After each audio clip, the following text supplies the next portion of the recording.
E aí, gente? Onde estão todos?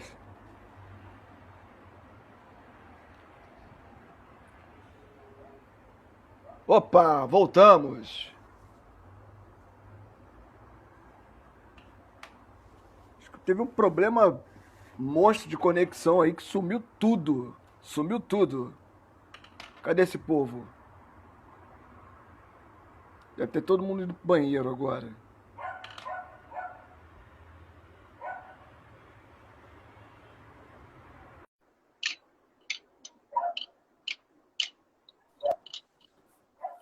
Ei, voltamos. Voltamos. Tá rolando um problema de conexão, cara. Eu achava que era de vocês, mas eu acho que é aqui na área. Aqui na área. Eu até troquei aqui a conexão aqui, melhorou pra caramba, mas aí o pessoal tá voltando aí. Grupo Vagão. A gente Grupo. mora na cidade, é isso. Ah, O é. serviço É é o que sobra pra gente. Deu certo. Cara, eu queria aqui ressaltar aqui uma coisa, cara, é o carinho do Grupo Vagão, que também será nosso convidado aí dos próximos. Cara, do Grupo é Vagão. encantador, encantador como eles têm acompanhado, têm ficado conosco, têm trocado conosco. Aliás, ó, eu vi o vídeo que vocês me mandaram sobre a questão lá de administrar lá o Instagram. Eu já tô lá na aulinha já lá. Obrigado. Os caras. É exatamente isso que você estava falando, né? Não existe concorrência, cara. Quando essa ideia de concorrência toma conta, toma o lugar da verdadeira ideia, do verdadeiro combustível que deve ser esse combustível de relação entre os grupos, entre os artistas, tudo fica pobre, né? Tudo fica muito pequeno. Né? Agora, quando a generosidade, a compreensão e o entendimento de que cada artista representa uma arte única, ímpar, né? Logo, tem espaço para ele e tem espaço para o outro, essas cooperações elas acontecem naturalmente. O Grupo Vagão, em um exemplo, hoje ele mandou umas ideias para mim, tipo, pô, cara, pode melhorar isso. Ontem teve o leilão, e o leilão foi mó barato e tudo, mas realmente é uma coisa nova. Eu nunca fiz leilão na minha vida, tô, sabe? E aí ele vem com uma proposta mais apurada da coisa e já dando os toques. Eu já fui lá, já dei uma. Eu tenho outra coisa também, né? Que eu acho que é uma coisa que também o nosso meio precisa entender. Não vai adiantar muito a gente também a gente entender que não existe disputa se não houver humildade para aceitar ajuda, né? Com Para entender que o outro tem valor, para entender que o outro também faz algo bom. E a gata aí. Pra, certeza. acho que não vai funcionar se não houver humildade para poder entender que existem saberes diferenciados e quando houver essa confluência, a coisa vai crescer como um todo. Mas beleza. Vamos lá, você estava falando sobre essa coisa, você falou da praça, eu estou aqui encantado, eu vou pesquisar isso. Eu queria transformar uma praça aqui no bairro, na Rosenveld. Mas É um, esse toca o exemplo barco aí. eu adoro também. Quando eu soube dessa história, nós estávamos em São Paulo e a gente estava contando um pouco para as pessoas, que eles perguntaram, na verdade, sobre o que era o Viva Zona Oeste. A gente explicou o movimento que a gente faz aqui na Zona Oeste, sobre vários assuntos de políticas públicas voltadas para o território, e aí eles contaram desse movimento que eles tinham lá. A única diferença é que eles eram focados só em teatro, então eram grupos de teatro. Né? No nosso caso é um pouco mais amplo e a gente trabalhava com várias linguagens. Mas eles contaram dessa conquista, que é uma conquista de política pública, de direito à cidade, das pessoas. Hoje você vai lá em São Paulo e você chega num domingo na praça, por exemplo, tem várias pessoas treinando monociclo, malabares. É uma praça que tem uma vida cultural muito forte, né? Mas é importante salientar o que aconteceu com essa praça depois. O que aconteceu com essa praça é que essa praça ela foi revitalizada, ela foi aquecida, e a maioria dos grupos, com exceção de um, eu acho que, se eu não me engano, todos alugaram esses imóveis e só um que decidiu Sim. comprar, decidiu se cotizar. E o que aconteceu ao longo desse processo? Com a revitalização, os donos dos imóveis decidiram aumentar os aluguéis. Então, assim, uma grande... A gente precisa ser íntegro, mas também a gente precisa ficar ligado nos próximas etapas do nosso futuro. O que a gente quer? O que a gente quer fazer? O que a gente vai colocar de efeitos positivos naquele ambiente? E a gente tem que tomar cuidado para a gente não ser vítima do nosso próprio sucesso. É verdade, é verdade. Isso é muito, assim, eu acho que é muito fácil a gente cair nesse lugar de concorrente e tal, porque a gente é estimulado negativamente sobre isso em todos os lados, assim, né?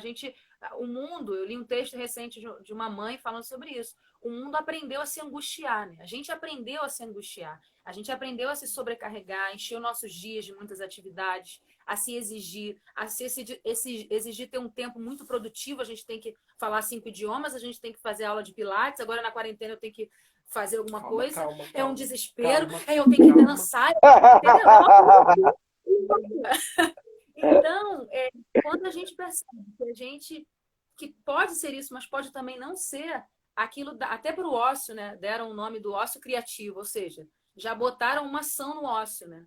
É muito curioso, eu sempre dou esse exemplo também, porque tudo para a gente quer imbuir de uma ação, a gente quer dar um sentido, dar um significado, dar uma urgência. E eu acho que quando a gente vai para esse lugar do mercado cultural, que é um pouco respondendo a pergunta do Titão, assim, é mais específica nesse lugar.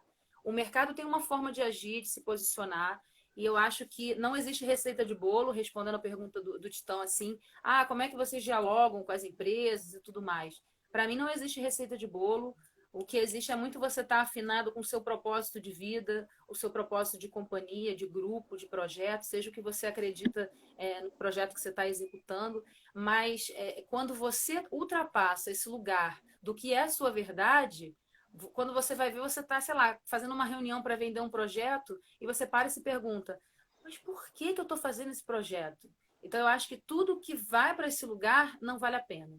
E eu acho que por isso não existe uma receita, porque cada um sabe do seu limite, do quanto que você consegue fazer uma coisa. Poxa, eu nunca vendi um projeto cultural, mas eu acredito tanto nesse projeto de distribuição de cestas básicas para a comunidade onde eu nasci e fui criada. Eu tenho uma relação de tanto afeto com esse território, com esse lugar, com essas pessoas, que vender isso é natural. Quando você fala sobre isso para as pessoas já se apaixonam. Então, quando eu falo sobre alguma coisa que me diz respeito, sobre a minha história, sobre a minha vida, assim como o Vini fala dele, assim como o Titão, e todo mundo que está assistindo, quem melhor do que você para contar a história sobre um lugar que você nasceu, sobre um projeto que você criou, que você concebeu? Tá aí, ó, Vinícius Dalmas, um amigão de São Gonçalo. Como é que é ouvir o Vinícius de cara a cara falando sobre crescer e viver? Você, se eu tenho dinheiro, eu quero comprar. Por quê? Porque o cara é apaixonado pelo que ele faz, é afinado com o propósito da vida dele. Então, eu acho que não existe receita, mas existe esse caminho da sua verdade.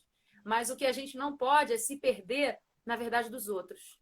E aí o que acontece que aí a gente se ferra. Uma dica técnica, quando a gente está aí, a gente sabe vender da melhor forma possível o que a gente faz. Mas muitas das vezes a gente se esbarra numa questão específica, quanto custa? Essa a é uma gente pergunta ouve isso sempre. e a gente não sabe isso. A dica é, o Sebrae, ele tem diversos cursos online na plataforma EAD dele, que a maioria dos cursos é gratuito lá. E existe um curso lá chamado de precificação. É um curso muito bacana que vai te ensinar de uma forma bem prática e, ao mesmo tempo, não muito difícil o processo de precificação. Para fazer a risca mesmo, ele não é um processo simples de ser feito. Você pode muito bem falar, vai ser isso e isso, mas às vezes você vai colocar um custo e aí quando você vai começar a fazer, você vai descobrir que, na verdade, você pagou para fazer aquele trabalho. Então, existe aí o Sebrae, que dá um apoio a micro e pequenas empresas. Que legal. Cursos gratuitamente, que é muito bom. E a precificação, ela é difícil por quê, né? Porque muitas pessoas perguntam pra gente, mas quanto vocês acham que a gente coloca nesse espetáculo? Às vezes mandam um vídeo pra gente, amigos, fiz esse espetáculo aqui, quanto vocês acham que a gente coloca? É difícil também a precificação por esse universo da verdade também. Eu vou colocar preço numa obra artística do outro? Nossa, mais difícil ainda. Então, é muito subjetivo esse lugar do material, do conteúdo artístico, e, na verdade, nada mais é do que a dificuldade está exatamente aí, porque você está colocando a sua arte, a sua linguagem a serviço de um mercado que tem um posicionamento, que tem uma regra, várias regras. E aí, tipo, você tem que... Tem muita gente que fica no lugar da comparação. Ah, não, mas o Titão vende o espetáculo por tanto. Então eu quero vender mais ou menos por tanto. E aí eu não sei como será que a gente precisa se enquadrar nesse lugar da comparação? Você leu aí o Vinícius aí? Não vendo projeto, peraí. Eu acho que isso é precificação dele, olha. Qual o preço disso? Fica nas galáxias. Coaching, era o Mauro, né? Ah, esse aí é o coach, olha aí.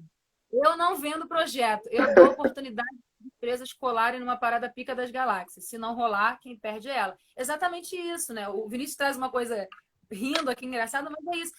A cultura tem que sair desse lugar de estou pedindo. Eu não estou pedindo nada. Eu estou mostrando para você uma oportunidade de... Estou te dando a oportunidade de fazer parte. Fazer parte. E talvez você não tenha visto. E o mais potente disso é a gente se entender enquanto protagonistas da nossa própria história. Talvez se o Titã não chegar lá no Sebrae ou em qualquer lugar e falar sobre Realengo, o gestor que está sentado lá na mesa... Não vai nem saber onde é. Não vai nem saber de onde é. Então, a gente tem que ser esse protagonista. E não ter medo. O máximo que a gente tem é, não vou querer participar da sua oportunidade. Não, legal. E uma dica que hoje as empresas todas elas estão aprendendo isso de uma forma não muito boa, é que não tenha pressa em crescer. Não tenha pressa em crescer. Porque hoje as maiores empresas elas estão tendo que ser os seus mínimos para que elas continuem existindo. E a arte é um lugar onde você tem que ter muito cuidado com o crescimento. Porque você cresce, você forma uma equipe, e aí depois você não tem como manter a equipe. Como é que você manda alguém da sua que faz parte da sua família que não vai dar mais para continuar? Então, assim, cresça de uma forma muito, muito tranquila, muito consciente, muito pensando os próximos 6 a 1 ano. Porque se der uma coisa errada, pelo menos vai durar um tempo maior do que você pensou que fosse durar. Porque senão viram microemoções, né? E aí não é bom. E para o próprio setor da cultura também não é bom para qualquer setor, né? Claro, então, assim, não tenha pressa em crescer. E eu acho que tem uma coisa ainda que traz na sua pergunta, amigo, que eu acho que já é uma outra pergunta, é pano aí para muitos assuntos, que é o momento que a gente está vivendo. Que eu acho que já é uma outra coisa. Eu acho que nós que somos artistas, a gente já vive no dia a dia fazendo exatamente o que você falou de se reinventar o tempo inteiro. Então, eu gosto sempre de citar uma frase de um amigo negro, periférico, artista, que ele fala: nós somos fruto do nosso próprio subdesenvolvimento. E eu concordo com ele. Durante muito tempo, eu achava que ser artista, que o artista tinha que ser empreendedor. Não, por quê que todo artista tem que ser empreendedor? Porque numa realidade subdesenvolvida como a nossa, poucas são as pessoas que têm uma oportunidade de ser só artista. De chegar lá e ser só... Vou chegar no set, alguém vai me maquiar e eu vou só atuar. Mas não é que eu tenha que defender uma do artista ser empreendedor. É porque a nossa realidade, por isso que cada realidade é uma. Vai ter um outro lugar que, o cara é só pintor. Não é só pintor, é muita coisa. Só pintor, de criação e tal. Então, a gente é fruto desse nosso lugar de subdesenvolvimento. E a gente sabe diariamente o quanto é muita coisa para cuidar. Imagina num momento como esse, que além de cuidar de tudo isso que a gente já cuida, a gente tem que se reinventar nesse ambiente digital, como a gente está fazendo aqui, né? Por exemplo. É um desafio enorme, é um desafio gigantesco. E, assim, a pergunta ela é provocativa, mas ela também traz uma luz enorme para uma coisa que eu também tenho percebido e que não vai mudar. Pode aparecer a vacina amanhã e voltar tudo ao normal amanhã, e uma coisa não vai mudar. Hoje, o Sebrae pode me ensinar a precificar a minha arte, mas só eu vou conseguir precificar a minha qualidade de vida, de estar mais tempo em casa, de estar mais tempo com a minha esposa, com meu filho, com a minha filha, de estar mais tempo comigo, né? Porque as minhas produções, a partir desse entendimento, elas dobram de intensidade, de melhoria, de qualidade, né? E eu saio desse lugar que a Fernanda lembrou, né?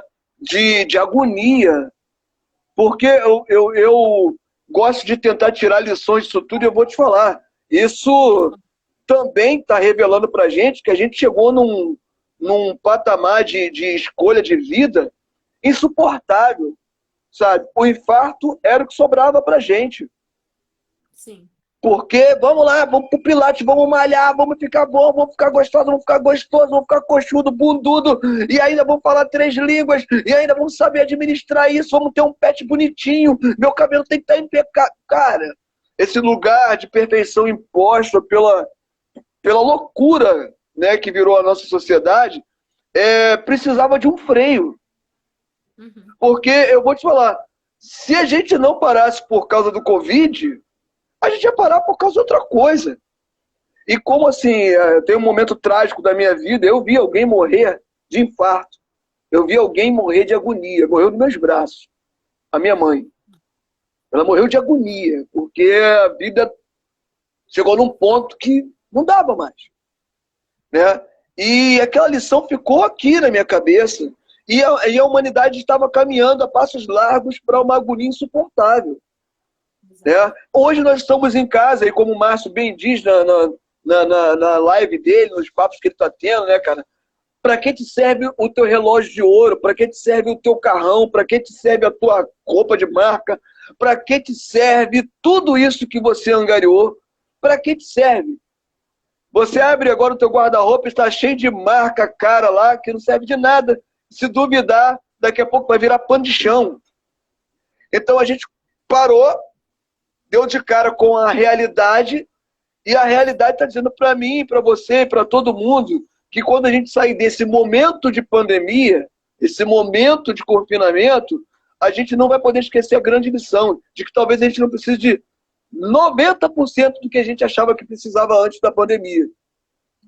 E aí essa reinvenção é algo natural e talvez muito mais fácil do que a gente imagina. Né? Quando eu fiz a pergunta para vocês de como se relacionar, é que talvez a gente não precise se relacionar dessa maneira com eles. Como bem disse o Vinícius, talvez a gente se torne tão pica das galáxias que eles vão querer se relacionar com a gente. Porque a partir de olhar tudo, o que está movimentando a internet hoje? Somos nós. É a cultura. O que sobrou, sabe, são os artistas que estão tentando levar algo, um alento, uma esperança com seus talentos através dessa telinha. Então, assim, nós temos algo pica das galáxias, como diz o coach Vinícius, né? E essas empresas, elas também vão entender isso. Né? Elas também vão entender isso. Bom, senhoras e senhores, vai, fala.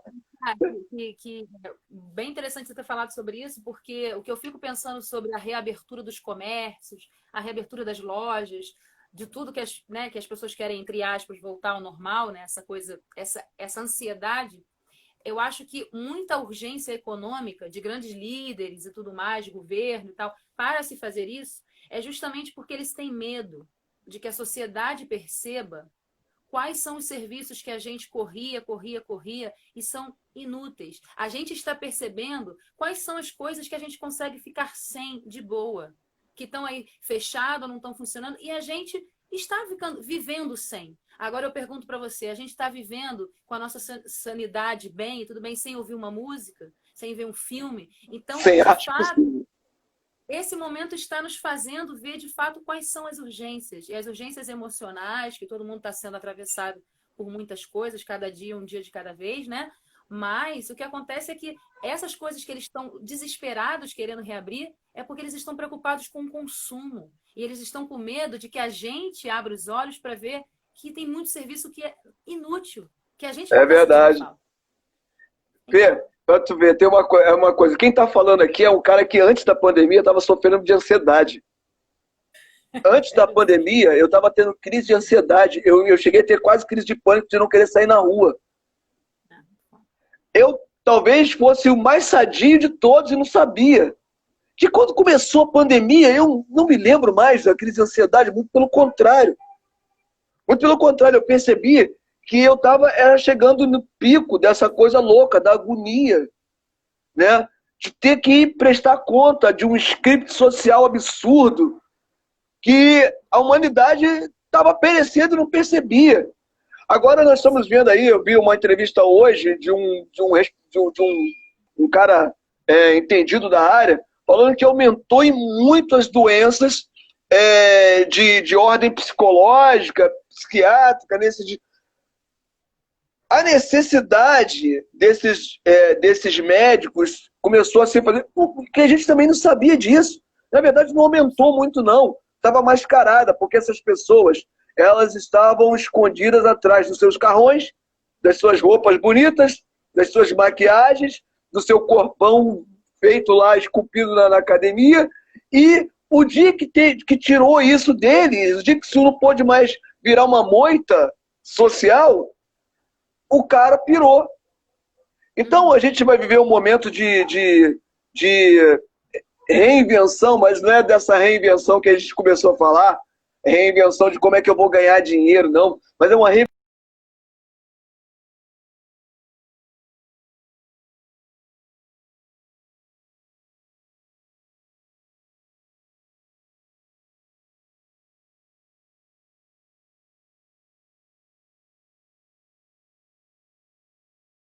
e eu também preciso voltar para minha família, né? Mas o papo é sempre muito gostoso, o papo é sempre muito grande, o papo é sempre muito profundo. Estar perto de vocês é sempre essa coisa de crescimento, né? Eu sou suspeito de falar de vocês. A Companhia dos Banqueiros faz parte da minha vida. Vira e mexe a gente está junto. E é uma honra poder ser escolhido por vocês para estar perto, para estar juntos, porque eu sei que vocês têm uma infinidade de possibilidades de artistas que vocês formaram, que vocês conhecem, e cada vez que vocês chamam esse palhaço velho, negão da Zona Oeste, eu me sinto muito orgulhoso, porque eu acredito que alguma coisa eu fiz de bom para poder ser lembrado. Esse foi o Papo de Palhaço, de quinta-feira. Quero te contar uma história. Eu sempre conto para todo mundo. Peraí, deixa eu só falar uma coisa. Conta para ele. Sobre a questão do que está acontecendo hoje no nosso mundo. E a gente não se dá conta. Isso eu acho uma das coisas mais importantes nesse mundo que está acontecendo agora. Nós estamos vivendo a primeira pandemia de muitas outras se a gente não mudar a nossa atitude. O vírus ele surge oriundo a partir de um morcego que habitava um habitat natural e por conta do desequilíbrio e do consumo excessivo dos bens da natureza, esse morcego sai do seu habitat e traz uma doença para junto das pessoas. E um cientista europeu, se eu não me engano, ele diz que a próxima pandemia vai ser aqui no Brasil. Por que ele diz isso? Porque a Amazônia teve 55% de desmatamento maior do que ano passado, só esse primeiro trimestre, esse primeiro semestre no Brasil. E ele aponta que na Amazônia existem outros tipos de morcego que habitam o seu habitat natural, mas que com essa destruição do meio ambiente, esses morcegos eles vão emigrar e vão trazer novas doenças e novas pandemias. Então, vamos ter consciência. Eu acho que todo mundo, essa é a grande mudança do nosso planeta que a gente precisa ter. Que os bens da natureza não estão aí para a gente usar a maneira que a gente quer, sem pensar essa reconstrução, né? Você que é um cara de academia, né? Academia de musculação, você sabe muito bem que quando a gente trabalha a nossa massa muscular, a gente não pode sair forçando ela. Tem que ter um tempo para ela poder descansar. Tem que ter um descanso para o crescimento, para se renovar. Fazer crescimento. Isso a gente não está sabendo respeitar com a lei da natureza. E a lei da natureza trouxe essa doença, que é uma doença para a espécie humana, mas é uma cura para o planeta. E essa não vai ser a última, se a gente não mudar a nossa atitude, sabe? Eu acredito mesmo que não vai ser a última, Vinícius, até porque o motivo dela é a ganância. E a ganância não vai acabar. A ganância vai descobrir, mesmo depois disso tudo que a gente está aprendendo, uma forma de continuar imprimindo scripts para que ela possa alimentar.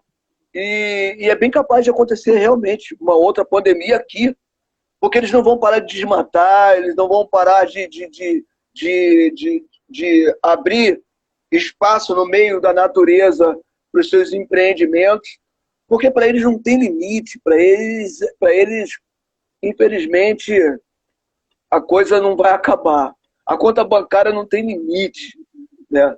Possa utilizar esse momento como... É claro que não é utópico, não é querendo ser utópico, mas eu entendo quando você diz que não vai acabar a ganância, não vai acabar esse lugar, mas que a gente utilize esse momento de reflexão. É uma coisa que eu energizo aqui, independente de religião, nas minhas orações, rezas, cada um com sua crença, mas é que de fato a gente, humanidade, se permita todos os aprendizados que essa pandemia quer nos dar. Que trate ela como um presente, uma oportunidade de trazer luz para essas reflexões. Né? Então, que a gente não ache que isso é um castigo, porque não é. Pelo contrário, muito poderia acontecer, mas aconteceu uma pandemia para nos permitir pausar, como você bem falou. Poderiam acontecer várias doenças, mas aconteceu o quê? A gente está em casa, com as pessoas que a gente ama, cada um com as suas dificuldades, né? Num país muito desigual como o nosso, pessoas sem poder se isolar de fato como seria o ideal, ok? Então, outro assunto. Mas nós, que a gente possa utilizar esse privilégio de ter uma casa, quem tem uma casa, de estar conseguindo se isolar, de estar com a sua família, curtindo cada momento, e vamos nos atentar para esse aprendizado. É uma coisa que eu tenho pedido muito nas minhas orações e rezas aí, é que a gente, humanidade, aprenda muita coisa com isso. Porque a ganância não vai acabar, não vai deixar de existir. Mas o que a gente está de fato, aberto a abrir mão dos nossos luxos, das nossas de coisas que a gente vive que não são necessárias, que são inúteis. A gente tem que avaliar isso. Você está disposto a abrir mão? Eu estou disposto a abrir mão? O que a gente está disposto a abrir mão pelo bem maior? E é verdade. Também uma coisa sobre a questão da prosperidade, né? Você deve ter me conhecido numa época que eu era muito pepilhado em conseguir coisas e tal. Trabalhar. Mas de outubro para cá eu mudei muito. Eu mudei muito porque eu encontrei umas energias que nos trouxeram para cá. A energia que trouxe você, a energia que trouxe eu, a energia, cada um tem as suas próprias energias. Eu encontrei com a minha energia que me trouxe e que me guia. E ela me mostrou o que é prosperidade. Ela me trouxe esse verdadeiro sentido da prosperidade que... Com dinheiro ou sem dinheiro, ela vai existir na sua plenitude máxima. Né? Eu tenho o prazer hoje, ele todo dia, vir um beija-flor na minha porta, me dar um olá. Eu tenho os vizinhos micos que comem as cascas de frutas que eu jogo na mata para eles, e eles ficam felizes da vida. Eu não tenho um dia que sobra alguma casca de fruta ali. É mercado, então, não é economia, é outro tipo de valor. A gente precisa ter cada vez mais esse sentido de uma economia circular, e não só a ver com os nossos princípios econômicos, mas com a nossa vida. Tudo que a gente produz um impacto no meio ambiente, um piso, é que a gente chama de pegada. E a gente tem que tentar reduzir o máximo para zero, que é muito difícil. Mas, às vezes, com coisas bem simples que vovô fazia, né, a gente começa a fazer e começa a ter sentido. Então, existe um quê de uma tecnologia que é muito nova, mas existe uma conexão com uma tecnologia que é ancestral. E a junção dessa me indica um bom futuro. E a gente tem que estar fazendo esses dois lados, mas só um lado não adianta. Tem que ser os dois. É isso aí. Equilíbrio, eu acho que é a grande palavra. E sobre prosperidade, um grande mestre me disse o seguinte: próspero não é o que tem tudo, próspero é o que tem sempre. Né? Então, que a gente tenha sempre aí o olá, o bom dia do beija-flor, né? O miquinho que divide a casca de banana, o sol que entra aqui por esse terraço, e que a gente consiga valorizar isso. E as demais coisas nos serão acrescentadas. Bom, gente, o Papo de Palhaço de hoje foi com a Companhia dos Banquinhos. Esse papo rico, esse papo cheio de coisa, vai ficar aí no nosso IGTV para você poder rever, para você poder mostrar para a galera. No final de semana eu subo lá para o nosso canal para vocês poderem ter isso como acervo. Papos como esse são papos para serem revistos, vistos e revistos, para a gente poder refletir. São poucos os momentos que a gente tem. Eu tenho falado que a pandemia também trouxe um fenômeno que foi o do acesso. Claro que no nosso caso aqui o acesso sempre existiu, a gente está sempre junto, mas a gente está podendo falar com outras pessoas, com outras cabeças, com outras mentes, e isso vai gerar crescimento para a gente. E um dos objetivos do Papo de Palhaço é deixar isso aí como acervo para esse crescimento se perpetuar e fazer parte da vida de outras pessoas. Vini, Fê, meu muito obrigado. Beijão no coração de vocês. Dá beijo na gata. Logo, logo a gente vai se ver pertinho aí para a gente continuar fazendo os nossos trabalhos. Mas enquanto isso não acontece, estou aqui, vocês estão aí. A hora que precisar, é só dar um grito através dessa telinha que a gente continua junto. Galera que ficou com a gente até agora, galera que viu a primeira parte, viu a segunda parte, galera que está aí, muito obrigado. Obrigado no fundo do coração. O Papo de Palhaço de hoje termina aqui, mas amanhã tem mais. Amanhã tem mais. Brincar com o Palhaço Titão. A história que eu ia contar era só o dia que nós invadimos um salão de beleza num dia de noiva, a gente mandou casar. Esse dia a gente deixa outro Papo de Palhaço. A gente faz não, se a gente for contar as nossas histórias de rua, rapaz, vai ter que ter uns 30 papos de palhaço aí. É muita história. É muita história. Então o convite para a gente fazer uma live, nós aqui, convidar você para você ir lá fazer. Então. Só para contar as experiências com a companhia. Beleza. Papo de rua. Vai ser o papo de rua. Show de bola. Fica o convite para todo mundo seguir nossas redes sociais. Sim. Nosso canal de YouTube, que a gente tem se dedicado bastante. Eu tenho estudado edição de vídeo, tecnologias e tudo mais.